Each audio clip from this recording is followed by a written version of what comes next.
Hello everyone, welcome back to another episode of Midluxemuse. My name is Taylor and here, of course, as always, I love to talk about all things that have to do with mid-luxury, contemporary, and indie brands when it pertains to handbags. If you like this type of content and you want to see more from me, please don't hesitate to like this video, hit subscribe, and I would love to have you on all the rest. So today I want to talk about something potentially a little bit controversial. We're going to get a little bit controversial today. Today I want to talk about 5 handbag brands, mid-luxury handbag brands that is, that I am not going to try.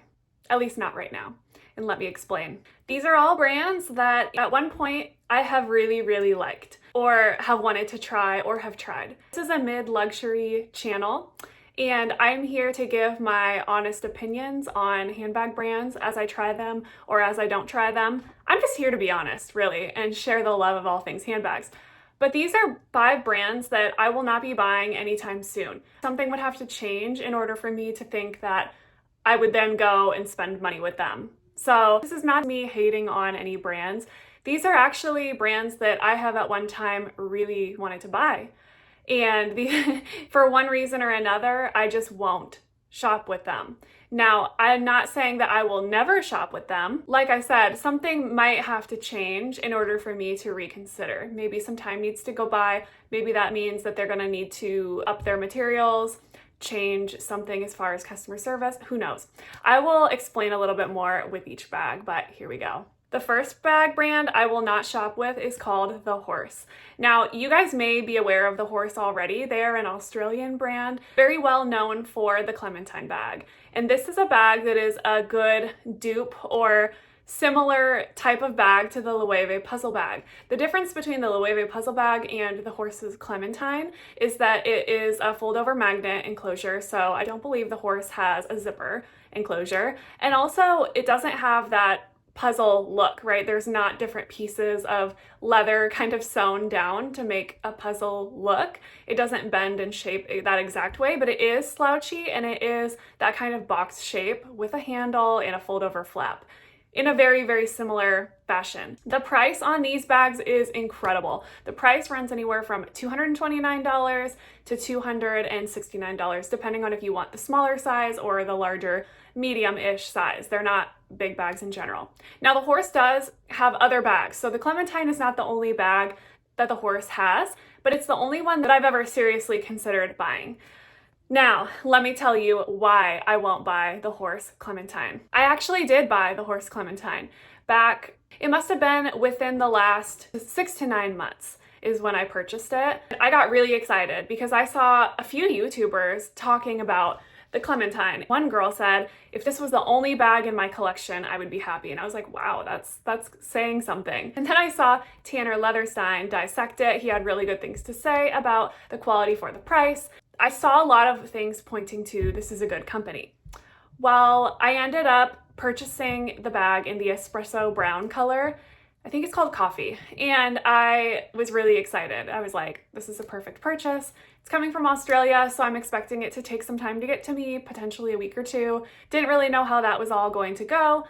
And then I started researching more after the fact. And this is another reason why I am starting to now take more time to research brands before I just go and buy from a brand for the first time.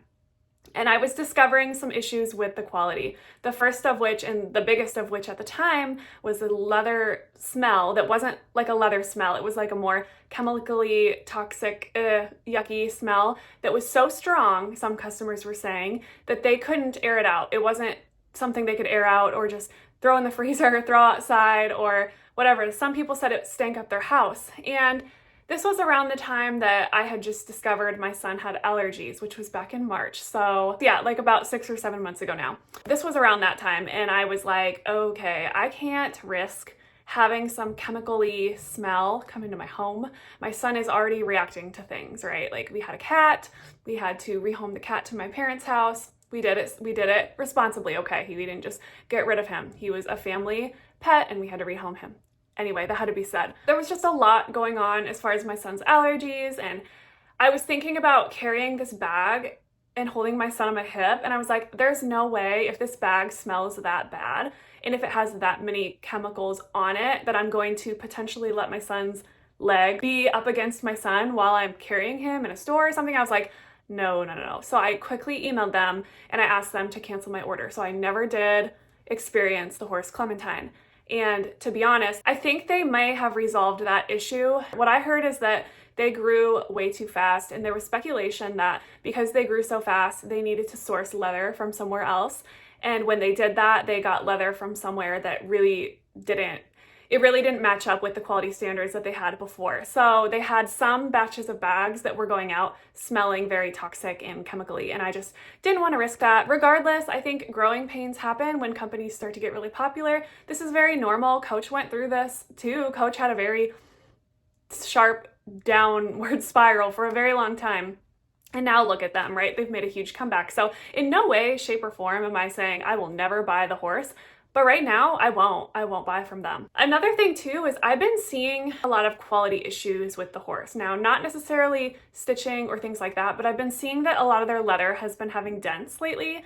If you make some searches on YouTube or Reddit, you can probably find what I'm talking about. I'm not going to share other people's content here that I haven't previously spoken to, but it's out there if you want to look for it. Now, again, like I'm saying, I'm not saying I will never buy from the horse, but perhaps maybe they need to up their leather quality, which if they do that, that's going to increase the price. So that if I see a price increase and they say it's because of materials or they've changed something, that might signal to me that they're trying to do better as far as the leather that they're using and maybe their quality control. So maybe down the line I will try them again, but for now, I won't buy from the horse. The second mid-luxury handbag brand I will not shop with is Polène. Now, Polène grew so quickly, so fast over the last few years. I remember just a couple of years ago, I was working and considering making a purchase with Polène. It wasn't until actually this year, just a few months ago, that I did make a purchase with Polène, finally. This is, I think, another situation where they grew so quickly, so fast. They were so popular, they were giving out free bags to influencers and content creators, and they exploded. Their designs are so artistic and so creative. No other bag brand looks quite like Polène. They truly look like sculptural artistic pieces that you can put on your shelf and you don't even need to use them, and they're serving their function. But they have functional bags, and my favorite from them was the Sime Mini. Now, I'm not typically a tote girl. You guys know this if you've been watching my channel for a while. But this particular bag looked more like a purse to me, and I loved that it could be top handle carried, and it honestly looked like it would fit really comfortable under the arm. So before I ever had purchased any of the Parisian brands I own, I actually did purchase a Polène bag first. I was so disappointed. You know, I had heard the rumblings that Polène's quality had been going downhill, but I thought, you know, maybe there's just some unlucky instances where that could be true. Let me just try them out, because sometimes people just get unlucky. A lot of people have pointed to the fact that LVMH now owns Polène, so maybe they're trying to cut corners a little bit. LVMH, unfortunately, has been known to do that a lot lately, especially even with their luxury lines like Louis Vuitton.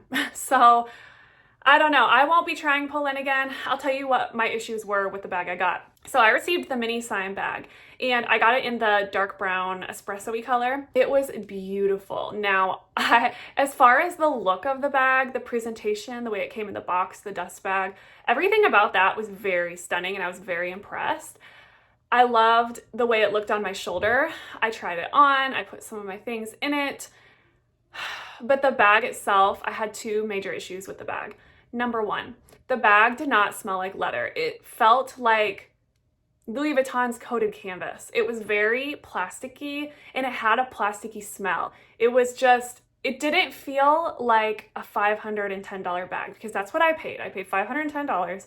It was $490 plus $20 for shipping. I hate to dog on Polène, but I was very disappointed. I was very disappointed in that. And then on top of that, there was also a magnet. The magnet enclosure is just a silver hardware magnet, and mine was coming off. I'll insert pictures here of what my bag looked like. It looked like there was supposed to be almost like something was supposed to grip the leather. Like the magnet had little puncture things, and it looked like when they inserted it that it was supposed to almost fold over like this into the leather and stick that way. I don't know if there was supposed to be glue in there or not. I didn't see any glue or any evidence of any glue having been there at any time. but one of the prongs, it was almost like, it was supposed to be like this so you couldn't see it, but the prongs were like this. So I'll just insert pictures so you can see. But it was bad, and I was like, this is gonna fall apart, you know, and the magnet was fairly strong. So I knew that if I pulled on it enough, eventually it was gonna come undone. And I liked the bag enough that I even considered using some glue, like Gorilla Glue or rubber cement, and kind of shoving it in there and sticking it there just to give it some added protection. But I was like thinking to myself, I shouldn't have to repair a brand new bag. And I don't want to take it to a cobbler. I don't even think we have a cobbler near me anymore. I was like, I'm not going to go through the trouble of finding a cobbler or trying to do some type of makeshift repair on my own for a bag that is brand new. So I contacted Polène, and let me tell you this though, their customer service was amazing. I contacted them. They got back to me within the same day that I contacted them, even though they're all the way in Paris. I said, I want to return this bag. It's defective. I don't feel that I should have to pay for return shipping because it was damaged, right? And they said, no problem. They sent me the label. I didn't have to pay anything for return shipping. They sent me the label. I took it to DHL, and as soon as they scanned it in, they sent me a refund. So I can't complain at all about Polène's customer service. They took care of me. I have no gripes with that. I know some other people have not had that experience with them, but I did. So I'm not going to complain about that. Am I going to shop with them again right now? No, I'm not, because I just wasn't happy with their quality. I think that there's a lot to be desired there as far as the leather and the quality control. Now, their designs are so beautiful that if they do something to fix the leather, make it better quality leather, better quality craftsmanship, and I start seeing there, something there within the talk from all the people who do shop with them, maybe I will reconsider, right? I'm not saying that I will never shop with them again, but I am not buying their bags right now. Not again. So yes, this again, I'm going to remind you all, this is not I will never buy these bags, but this is I am not buying these bags, so you will not see reviews from me on these anytime soon. Number 3 is Freja New York. I think it's Freja New York. This is an American brand. I think it's on the newer end of a bag brand. I actually saw ads for this bag. I never saw any influencers or anybody talk about it, but I actually was getting targeted with ads for this company, and I saw an ad where a lady was kind of packing up her bag, and it was a fold-over sort of flap, kind of like the Loewe puzzle bag with the flap and the magnets, and Totemi, and all these different brands are kind of doing that right now. It's kind of trendy. And I think it was a shoulder bag that she was packing up. And I was like, wow, that's very beautiful. It's very minimalist, chic, gorgeous. And I clicked on their website and I was looking at the prices and I thought, wow, these prices are pretty good. They were in the $260 range. I thought that's like really cheap for leather, right? What kind of leather is this? And so I go down, and that's when I realized all of their bags are artificial leather. They're faux leather bags. So I was disappointed because I like real leather bags. I don't want to call myself a leather snob, but, and I know Tanner Leatherstein has talked about this before.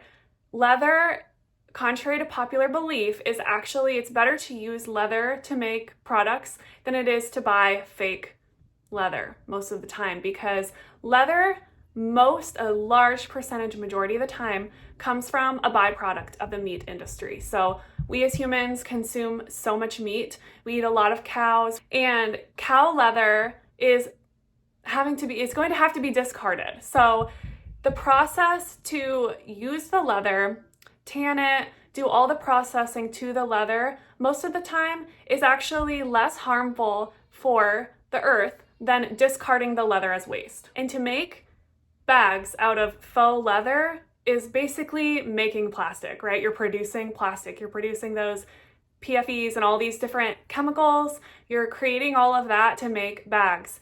Now, I understand there are cactus leathers and there are these different types of new age leathers that are coming about. I'm not with it. I don't think it's really eco-friendly. This is my opinion.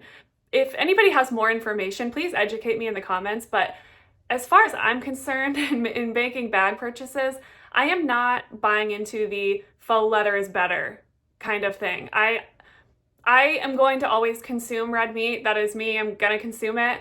Therefore, there will be byproduct from consuming red meat.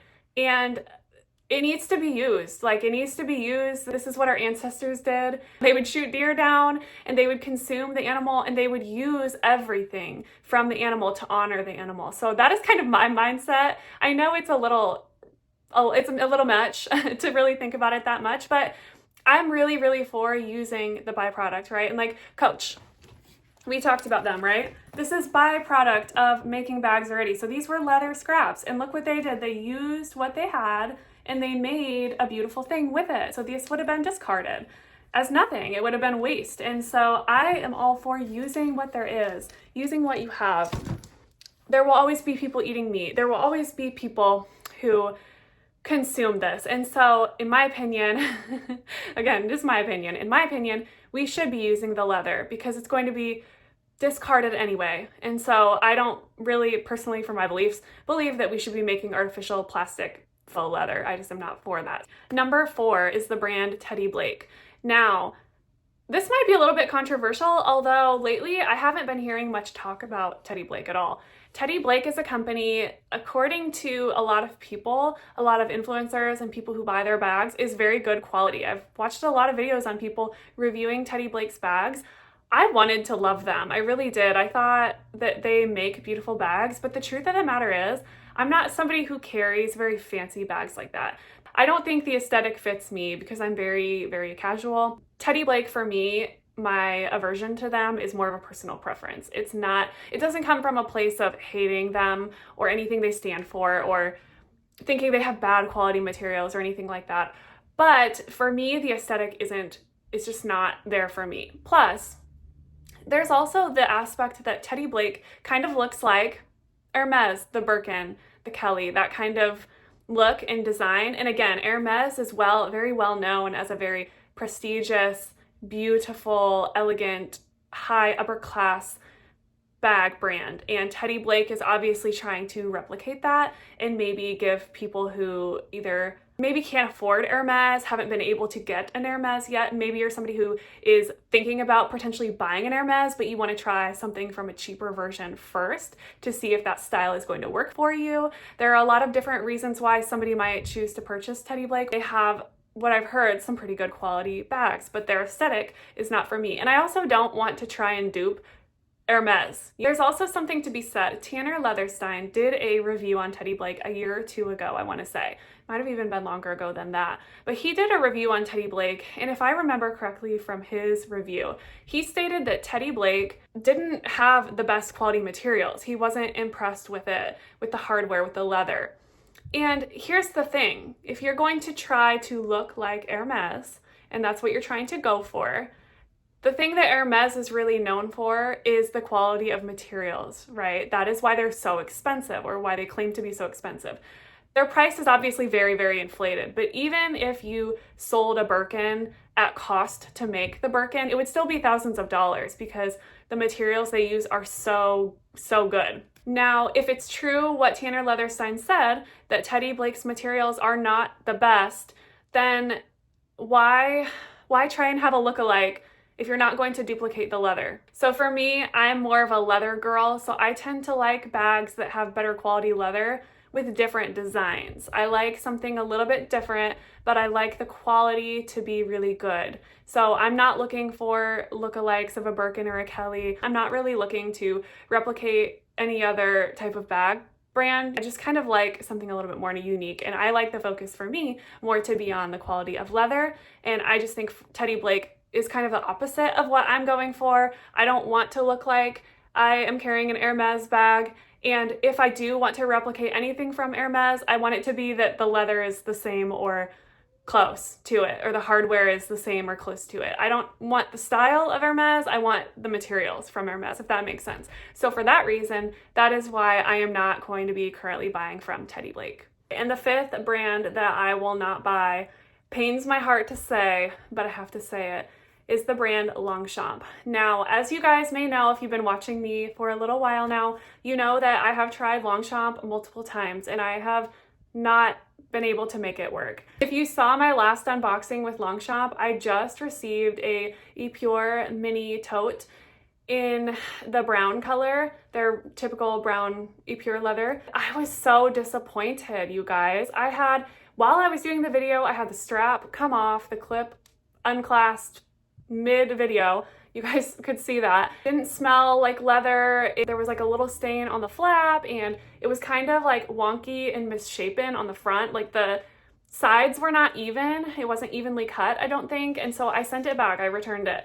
And I was so disappointed because that bag was so cute, and I had bought other Longchamp charms to go on it. I had to return the charms that I had purchased too because I wanted that bag to work so bad. It really did fit everything so perfectly. But then another thing too that I noticed after I got it was if you tipped it upside down, everything was going to fall out. So it was such a miss for me in terms of that bag and wanting it to work out. And so I returned it. And then, as you guys know, the Longchamp Le Playage, I had the medium in that bag twice, and I had sold it both times. I just, like, I want to love Longchamp because everybody seems to love Longchamp, but I just can't get there. They're a Parisian style, they're a classic, elegant, lovely brand, and I want to love them so bad. I love everything about their website. When I go and I scroll, I tend to really like what I see for the most part. But I just, like, it didn't work out for me 3 times in a row now. Like, 3 strikes, you're out, that's it. But I know in another video I talked about how I thought Longchamp was really rebuilding. Not that they ever had a downfall like Coach did, but I feel like they are starting to ramp up a little bit, in my opinion. And one of which is the Le Fallon collection that I haven't really been seeing anybody talk about. The Le Fallon, this new collection that they've kind of come out with in this leather, seems to be very beautiful, and I really love the shapes and the designs that they've done with this. Very elegant and very beautiful, and I really, really wanted the one that I showed before, kind of a small tote little crossbody bag. It can be crossbody or it can be just like crook of the arm, but it's $780. And here's the thing, that's a lot of money. That's a lot. I'm a mid-luxury girl. I'm not a luxury girl. I don't spend over $1,000 on handbags. I just don't. I'm not gonna spend $780 on a bag that I am not obsessed with. Like Fleuron, I'm obsessed with Fleuron. I love the brand so much. As you know, with the tariffs and everything, they increased their prices, and now I'm like, ooh, like even their bags that I know I love, I like have a hard time with that now. And when I think about Longchamp and I think about my bad luck with them and that I just haven't had a good experience with them so far, I'm not really like jumping to spend $780, almost $800 on a bag brand that I just haven't had good luck with yet. So for that reason, I am not going to be buying Longchamp. Again, at least not anytime soon. They're not high up on my list anymore, unfortunately. And I hate to say that. And again, I'm not bad-mouthing the brand. I know a lot of people have had a very good luck with them. I just think for me right now at this point, I'm not going to do it. So you probably likely will not be seeing any reviews about Longchamp anytime soon from me. So I apologize because I really kind of hyped them up only to be let down. Do I still recommend Longchamp as a good mid-luxury brand? Yeah, I do, because a lot of people do have very good luck with Longchamp. If any of their other bag styles, for that matter, work for you, I think that is great. And I do recommend them just because I do know that according to Tanner Leatherstein, according to many other content creators, people who give Longchamp reviews, a lot of people do say that their bag quality is very good. So especially probably, I'm guessing, if you're spending in the $700, $800, $900 range with Longchamp, I would assume that the quality is going to be pretty good. But yeah, for me, I'm just going to say, no, I'm not going to buy them right now. And that wraps up the 5 mid-luxury bag brands that I am not purchasing. I hope this video has been interesting, maybe a little bit controversial. Maybe you disagree with me, and that's okay if you disagree with me. I would love to hear your thoughts in the comments on these brands, what your experiences have been like. Like a lot of these brands I actually really do love, and I still am like watching. Like I still follow them on socials, and I still go to their websites and look all the time because I do like them. I like their styles. A lot of it comes down to the style. For these bag brands, I love their style. Teddy Blake was the only one out of all of them that the style really wasn't for me. But yeah, I just think that something has to change, whether that be quality control or the types of leather that's used or the types of materials that are used. Something has to give, I feel. But I'll keep an eye on these brands. I want to, of course, hear your thoughts too. I want to hear if you think these are good brands to buy, if you think they're bad brands to buy. Have you had a good or bad experience with them? Let me know. I want to hear your thoughts below. So anyways, guys, if you like content like this, you like mid-luxury, indie, and contemporary brand handbag reviews and chats and discussions, please like this video, give me a subscribe, and I would be super grateful to see you on the next one. Thank you all. Bye.